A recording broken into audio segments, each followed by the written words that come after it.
എന്തോ പരാതി കൊടുത്തു എന്ന് പറഞ്ഞു. ഞാൻ അങ്ങനെ പരാതിയൊന്നും കൊടുത്തിട്ടില്ല. അപ്പം അതാദ്യം വ്യക്തമാക്കുകയാണ്. പിന്നെ പാർട്ടിയിൽ ഈ ഒരു കാര്യത്തിന് വേണ്ടി ഞാൻ പരാതിപ്പെടില്ലല്ലോ. ഇല്ല, പരാതി ഞാൻ പെട്ടിട്ടില്ല. എനിക്ക് പാർട്ടിയോട് അങ്ങനെ പരാതിപ്പെടേണ്ട ആവശ്യമില്ല. കാരണം പാർട്ടി എൻ്റെ പിതാവിനെ പരിഗണിക്കുന്നില്ല എന്നൊന്നും എനിക്ക് പറയാൻ പറ്റില്ലല്ലോ. കാരണം ഈ കേരളത്തിലുടനീളമുള്ള CH സെൻ്ററുകൾ ഒക്കെ തന്നെ പാർട്ടിയുടെ നിയന്ത്രണത്തിലുള്ളതല്ലേ. ഇവിടുത്തെ ലീഗ് ഓഫീസ് CH മുഹമ്മദ് കോയയുടെ പേരിലാണ് ഇവിടുത്തെ ലീഗ് ഹൗസ്. തിരുവനന്തപുരത്തുള്ള ഫൗണ്ടേഷൻ CH മുഹമ്മദ് കോയ ഫൗണ്ടേഷനാണ്. അങ്ങനെ എല്ലാ അർത്ഥത്തിലും അതൊക്കെ പാണക്കാട് കുടുംബമാണ് അതിനൊക്കെ സാരഥ്യം വഹിക്കുന്നതും. അപ്പം അതുകൊണ്ട് എൻ്റെ പിതാവും പാണക്കാട് കുടുംബവും തമ്മിലുള്ള ബന്ധം വളരെ സുദൃഢമായിട്ടുള്ള ബന്ധമാണ്.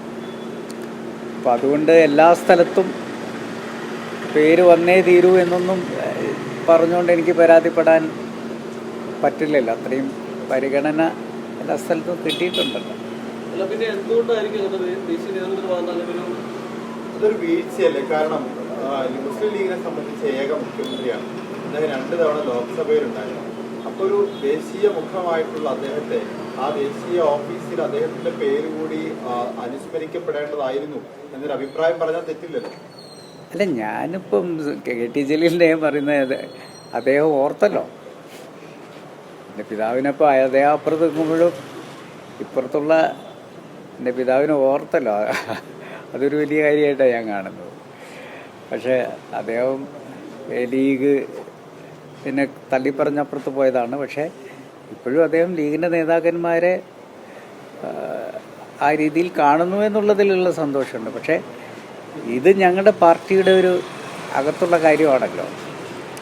അപ്പോൾ അവിടെ ഞാൻ ചെന്ന് നോക്കിയപ്പം അവിടുത്തെ ഓഡിറ്റോറിയത്തിലൊക്കെ എൻ്റെ പിതാവിൻ്റെ ഫോട്ടോകളൊക്കെ ഉണ്ട്. ഞാൻ കണ്ടു അത്.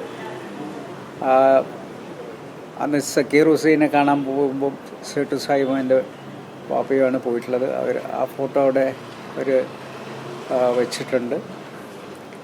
പിന്നെ അവിടെ ഹാളിനും ലൈബ്രറിക്കും ഒക്കെ ആ പേരിടണമെന്ന് പറയാനും നിർബന്ധിക്കാനൊന്നും നമുക്ക് പറ്റില്ലല്ലോ.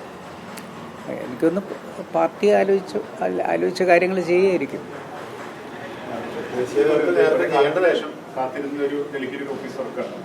അല്ല, അങ്ങനെ ഡൽഹി എന്ന് പറയുന്നത് അത് ഖായിദെ മില്ലത്തിൻ്റെ പേരിലുള്ള ഒരു, കാരണം ഖായിദെ മില്ലത്താണല്ലോ സത്യത്തിൽ പാർട്ടിയെ ഉണ്ടാക്കുന്നത്. 1948 മാർച്ച് 10 പാർട്ടി ഉണ്ടാകുന്നത്.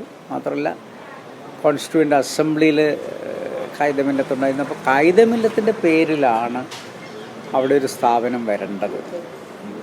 അത് നമ്മളെല്ലാം ഒരുമിച്ചെടുത്ത തീരുമാനവും അങ്ങനെ നിശ്ചയിച്ചിട്ടുള്ളതാണ്. അപ്പോൾ അവിടുത്തെ പ്രാധാന്യം ഖായിദെ മില്ലത്ത് സെൻറ്ററിനാണ്. അതിനപ്പുറം പിന്നെ മറ്റുള്ള കാര്യങ്ങളൊക്കെ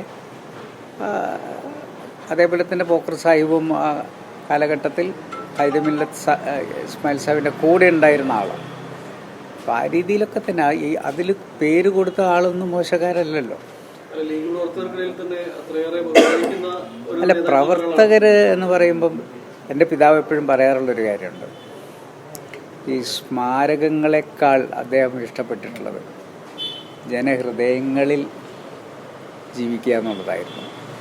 അപ്പം അദ്ദേഹം പറഞ്ഞിട്ടുണ്ട്, എൻ്റെ ജനങ്ങളുടെ ഹൃദയ കൊട്ടാരത്തിൽ നിന്നും എന്നെ ആർക്കും കുടിയൊഴിപ്പിക്കാൻ കഴിയില്ല എന്ന്. അതുകൊണ്ടാണ് ഇപ്പോൾ 42 വർഷം കഴിഞ്ഞു വേർപിരിഞ്ഞിട്ട് ഇപ്പോഴും അദ്ദേഹത്തിൻ്റെ പേരിലുള്ള അനുസ്മരണ സമ്മേളനങ്ങളും പരിപാടികളും നടന്നുകൊണ്ടിരിക്കുന്നു. ഇപ്പം തന്നെ സാദിഖ് അലി ശിഹാബ് തങ്ങൾ ദുബായിലേക്ക് പോകുന്നുണ്ട്. അത് എൻ്റെ പിതാവിൻ്റെ പേരുള്ള ഒരു അവാർഡ്, അത് ഖാദർ മൊയ്തീൻ സാഹിബിന് കൊടുക്കാൻ വേണ്ടി പോവാണ്. അപ്പോൾ അങ്ങനെ എല്ലാ സ്ഥലത്തും അവാർഡുകളും. ഇപ്പം തന്നെ യൂണിവേഴ്സിറ്റിക്കകത്ത് നമ്മുടെ ചെയർ എന്ന് പറയുന്നത് CH ചെയറായിട്ടാണ്. അപ്പോൾ CH ചെയർ ഇനി 27-28 തീയതികളിൽ അവിടെ നാഷണൽ സെമിനാർ സംഘടിപ്പിക്കുന്നു. അപ്പോൾ എല്ലാ അർത്ഥത്തിലും പാർട്ടി പരിഗണിക്കുന്നില്ല എന്നുള്ളൊരു അഭിപ്രായം എനിക്കില്ല. ദേശീയ നേതൃത്വം പരിഗണിക്കുമായിരിക്കും ആവശ്യം. മുസ്ലിം ചരിത്രത്തിൽ തന്നെ വിദ്യാഭ്യാസ രംഗത്ത് വലിയ വിപ്ലവമായ മാറ്റങ്ങൾ കൊണ്ടുവന്ന ഒരാളാണ്. ഇന്ത്യയിൽ തന്നെ ആദ്യത്തെ സ്വതന്ത്ര ഇന്ത്യയിൽ ആദ്യത്തെ ഒരു ലീഗിന്റെ ഒരു മുഖ്യമന്ത്രി MP ആയിരുന്നു, ദേശീയ ജനറൽ സെക്രട്ടറി ആയിരുന്നു. അപ്പോൾ സ്വാഭാവികമായിട്ടും ഇതൊരു അടയാളപ്പെടുത്തൽ കൂടിയാണല്ലോ. ഈ ഒരാളുടെ ചരിത്രം എന്ന് പറയുന്നത് വെറും ഒരു ഓർമ്മ മാത്രമല്ലല്ലോ, പാർട്ടിയിലെ പിൻഗാമികളായി വരുന്ന ആളുകൾക്കുള്ളൊരു അല്ല. പിൻഗാമികളായിട്ടുള്ള ആളുകൾക്ക് പെട്ടെന്ന് വിസ്മരിക്കാവുന്ന ഒരു ചരിത്രമല്ല അത് എന്ന് ഞാൻ ഉറച്ചു വിശ്വസിക്കുന്നുണ്ട്. അത് എവിടെയെങ്കിലും ഒരു ഹാളോ അല്ലെങ്കിൽ ഏതെങ്കിലും ഒരു ഓഡിറ്റോറിയമോ നാമകരണം ചെയ്ത് കൊണ്ട് മാത്രം ഓർക്കപ്പെടേണ്ട ഒരാളാണ് എന്നതല്ല എൻ്റെ വിശ്വാസം. ഞാൻ എൻ്റെ വിശ്വാസമാണ് പറയുന്നത്. ദേശീയ നേതൃത്വം ഇടപെട്ടൊരു പരിഹാരം കണ്ടെത്തുന്നതായിരിക്കും. അതിപ്പം അവിടെ നേതൃത്വം ആലോചിച്ച് തീരുമാനിക്കേണ്ട കാര്യമാണല്ലോ. അവർ ചെയ്യട്ടെ അല്ലേ? അല്ല, ഞാനതിന് നിർബന്ധിക്കുന്നൊന്നുമില്ല. അങ്ങനെ നമ്മൾ പറയുന്നതോടുകൂടി നമ്മൾ പിന്നെ കൂടുതൽ അപ്രസക്തനാവുകയല്ലേ ചെയ്യുന്നത്.